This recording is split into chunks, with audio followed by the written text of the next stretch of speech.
if you're, this is where we've cut to. We were having a nice little conversation. It's a small attendance day at Spring. Spring is here, suffering. And we only got two questions, so we're going to answer them, and then we're going to call it. Thanks for hanging out and send in more questions. Yeah, all the questions. First, we will start with a question claimed by Chad. And that is, how do you position radio to non-traditional businesses such as manufacturers? Okay, so like B2B, for example, companies that rely on tenders and don't market directly to the public. Beyond recruitment and community engagement, what are the strongest reasons for companies to invest in radio? Very easy answer. We tell this all the time to anybody who asks. The public also works at businesses. So if you're B2B, the people who work at those B2Bs and make decisions for the business to business that you're working with also drive in cars and listen to the radio. Or know people who work in those industries. It's the same reason you get, the only reason there would be a divide is if the only goal of radio was direct response marketing. If the goal of radio was direct response marketing, then you should only market at people who are going to come in and buy something. But the primary success of radio is long-term brand building. And for that, you just need human beings on the other end who also do business. So I would say the one caveat to that, and then Dave, your thoughts. Yeah. The one caveat to that is it's not going to be as helpful if the B2B is global instead of just local, because you're only going to hit a local market, and that's going to be a not good use of your money, right? So B2B, the definition, the where it breaks is not B2B versus not B2B. Where it breaks is the B2B a local business? Is it or is it an international or a national business? If it's national, maybe bad use of money. But if it's local and it's B2B, all the same rules apply. Dave? Well, I think, I don't know, Chad, do you guys have the equivalent of public radio in Canada that we do here? So there's, I can add more context to this question in that, in particular, the stations I represent are the local news talk, but the two local news talk stations, which are sister stations, run the same programming, one in Saskatoon, one in Regina, cover the whole province.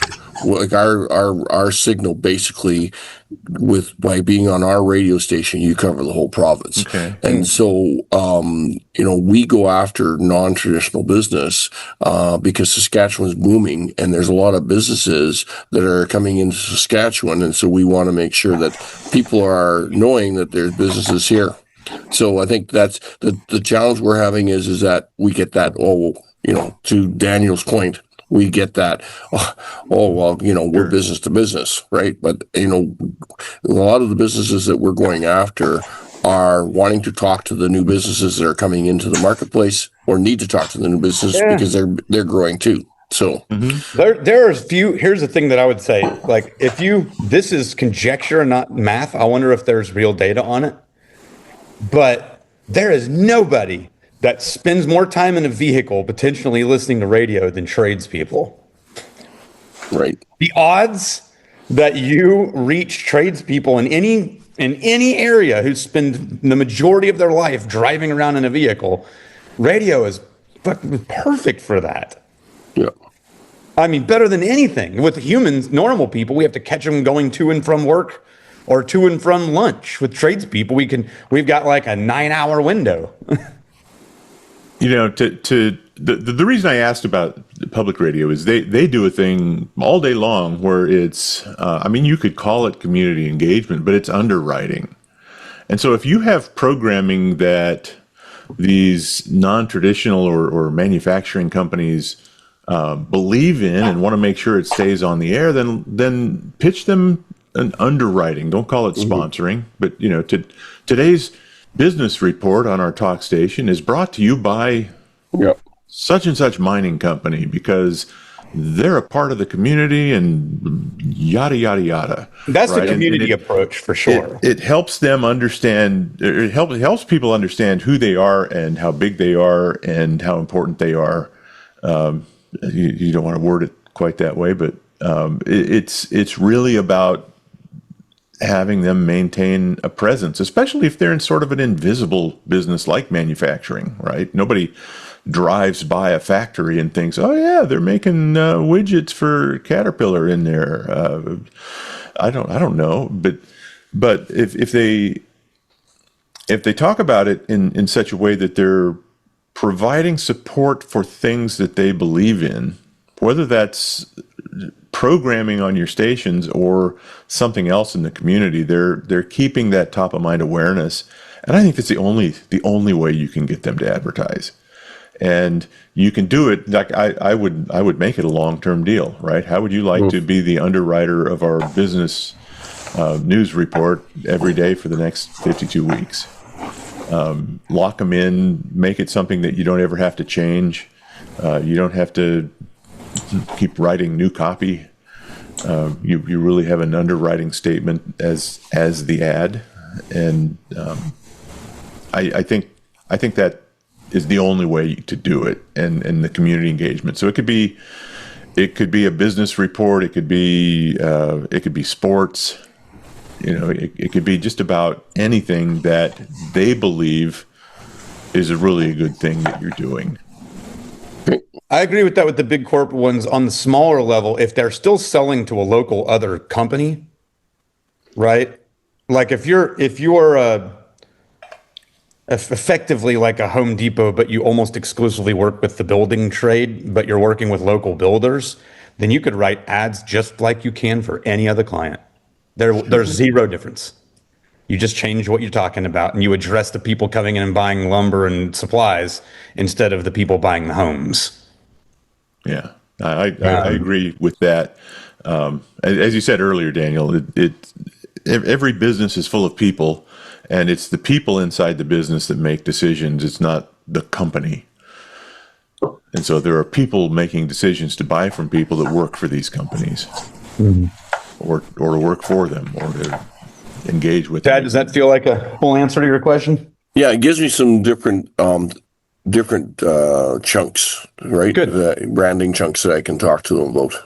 And I'd say if you want them to feel like it's actually making a difference, then those kinds of sponsorship things where it's the same time every day, it's not going to reach your whole audience, but it's going to reach the people that like that program, and it's going to build the kind of frequency that's going to be required for anybody to mention it back to them. Like, when find out you work there. Oh yeah, cool. Yeah, you guys sponsored the thing. I like the term underwriting too. I like Yeah, that. that's a big one. Yeah, I like that, using that language. Like Thank instead you. of saying sponsored by, it's underwritten by, or is brought to you as a service of Antrobus Industries. Cool. Okay. Let's do the next question. This was the long one from Chris. I'm having conversation with clients about creating demand versus capturing demand. I am of the belief that radio's core strength is in creating brand identity and awareness, as well as demand for products and services. Let's call this creating demand. I also believe that radio can do a tremendous job of urging people to buy products and services that they're already interested in and in the market for from businesses that they know and like. Let's call this capturing demand.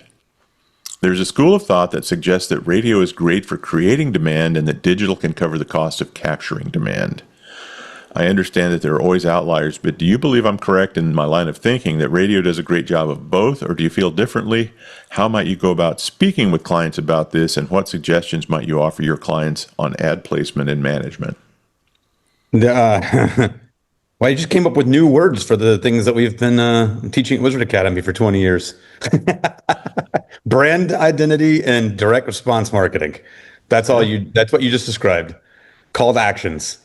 Radio, you're 100% right, Chris. Radio does both. It always has.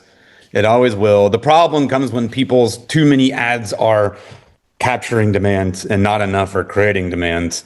And so you go for the ask before you have the relationship. And so that's all you're talking about. Like that you can't ask for something until you have a relationship to ask for it. And the ads should be creating relationship before the ask. The mistake that I am seeing a lot as in the early days of digital, everyone thought it was stupid, and then everyone thought it was going to solve everything, and then everyone thought it was stupid again, and now people are realizing finally that it is valuable, but in what way? We're finally getting there where people are like, no, it's real, but it has its spot. And the way I try to describe it is, and by the way, digital, thank you, Dave. Digital is almost entirely creating demand unless you have an internet-based product.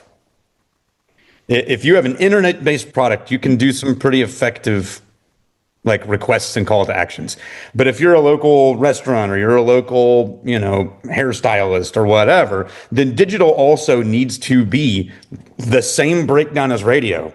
80% relationship building, 20%, hey, I've got some openings this Friday if anybody is looking for a haircut, right? It's absolutely no different.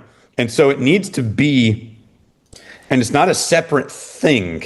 It's if you can build a core, I think of it as a core circle of mass marketing, and we're going to, for our purposes, radio. Digital isn't this thing where you're like, okay, we did that. Let's go over here and build this whole new circle for digital. Digital just is a gloms on to the side of the mass marketing campaign and takes the same message and scales it into a different medium, but it's not a whole new campaign, whole new style, whole new vibe. And so like an exercise that we do at Wizard Academy is we get people to write 60-second radio ads. And the reason we do that is not because the best ads are radio ads. It's because if you've written a concise, cohesive, 60-second powerful message, it's so easy to scale that in both directions. It's really easy to scale it into a newsletter and grow it. You can shrink it down and turn it into a 30-second reel or the same 60 seconds on Instagram and YouTube. You can shrink it to 7 words on a billboard and it scales really easy.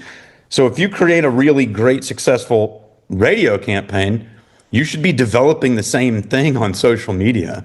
Now, the difference is, and this is a big one, this is why I say it gloms onto the edge. It's not just a piece of the pie chart. It is, in a certain sense, an addition, like bolting on something to the existing machine. Because on radio, you're going to want to swap things every 4 to 6 weeks on like maybe a 2 or 3 frequency of an ad. But on Instagram, you're going to want a new thing 3 or 4 times a week. And so your radio can go into that cycle, but you have to figure out how to retranslate it in this different medium, how to deliver it slightly differently. Is it a cell phone video, selfie, and then you have a whole new thing, but still the rules are exactly the same. 80% brand building, 20% call to action. And anybody who's running digital marketing exclusively call to action is skippable content. They're going to get less and less eyeballs. They're only going to get the impulse clicks. They're not going to build brand identity. And that's an exhausting game to play in digital. I've done it. It's like trying to create nonstop clickable content will burn you to the ground. You'll do it you'll do it yourself for 3 months and then want to shoot yourself and call it quits. You'll hire a team. They'll do a great job for 2 months and then they'll run out of original ideas and it'll start getting boring and predictable. It's just not sustainable. It's got to be the same. And that's why we teach here the Character Diamonds courses and the 1-year marketing strategy, which is like, no, there's one strategy. Then it slightly alters, but across all marketing, full stop, it needs to be majority brand building, not call to action. Just period. But again, just like relationships. At what point can you stop telling your wife that you love her because you've done it enough already? Yeah. No, that doesn't work. That 1997. Yeah. I said nothing. I'll let you know when something's changed.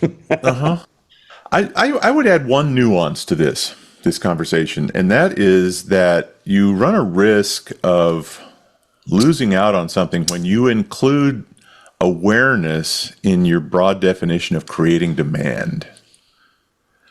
And I think those are two different things. I think creating awareness and affection is different than creating demand. Creating demand, to me, is like people that think they can educate the public with their ads and say, you really need this thing.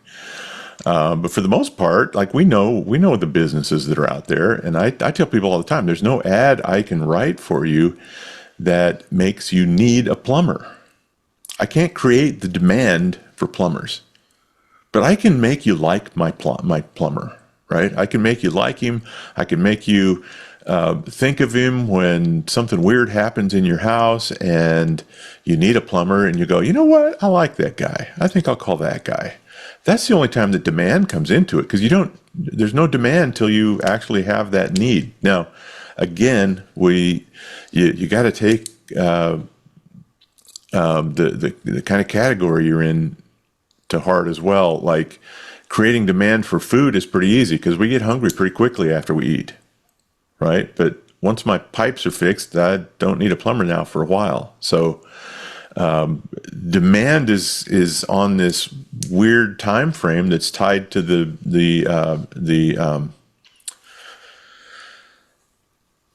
curve of the business demand. I'm not finding the right phrase for it. The product purchase cycle. This was what I'm talking about. Yeah, effectively, you don't control demand. Customers You don't control demand, and you can't create demand out of thin air. But if you're in a category that has demand often, and you get in front of people, you can fulfill that demand. But be careful about confusing it with creating awareness and likability. That's really the core of brand building, is becoming, again, man, I've listened to Roy say this for 25 years, and I believe it with all my heart. Become the company that people think of first and feel best about. And that's not creating demand. That's just becoming the company that people feel good about and think of first when they finally need what you do. Yeah. Yeah, I hope that helps for Chris. And that's all the questions that we have this round. Kevin, you want to add anything before we say goodbye until June? I want to thank Kevin. Oh, thank Kevin. Kevin is sending I don't know if he's sending, but he talked him into it. He's sending his son to the Old Man in the Woods class. Oh, yeah. Yeah, I saw. Or in June. Yeah. Is it May or Yep. June? Yeah, when I saw that description, I thought that is him. He's recent graduate. He has a startup company. Timing's perfect. And it's funny. I said, I said I was thinking of. I'm not sure if I want to go or not. And he said, well, I don't really want you to. He goes, this course, and I read it. It seems to me it's really about kind of finding your own way. And he goes, it's hard to do that with your dad there. And I said, yeah, That's real. It's a good point. Yeah. No You're like, problem. ow. Oh, okay. Yeah. That's fine. Yeah. And that class is nearly full up, so we wouldn't have a room for you anyway, Kevin. Yeah. Okay. Well, that's fine. Hopefully he got a room still, but He got a room, absolutely. yeah. Hey, is Ryan Dice going to be there? I doubt it. I don't No. think so. Ryan loves to keep making his calendar ultra busy all the time. That's Yeah. like, he's always like, I need to be less busy. I need to carve some time out. And then he's like, I did it. And then like 3 months later, I'm like, what's going on? He's like, oh man, I'm like 80 hours. I got things for like Ryan. You do it too. Radiohead wrote a song about it. You do it to yourself. You do. That's why it really hurts. I will be not on the June call because I will be in Ireland. Oh. Playing with whiskey and meeting fairies and tree dryads. Do they drink whiskey there? No, They guzzle it. nope. They only eat Lucky Charms. That's all. No. My son is graduating high school, and that's his choice for his graduation trip. Was he wanted to go to Ireland, so we're going to Ireland. So I will. You guys send in questions so that Dave and whoever joins Dave have some things to answer. I was thinking Kevin and Chad could host. Yeah, you probably could. Probably could. We'll call it Ask the Lizards. All right, guys. Thank you. Thanks for joining us today. We'll see you soon. Bye-bye. Bye.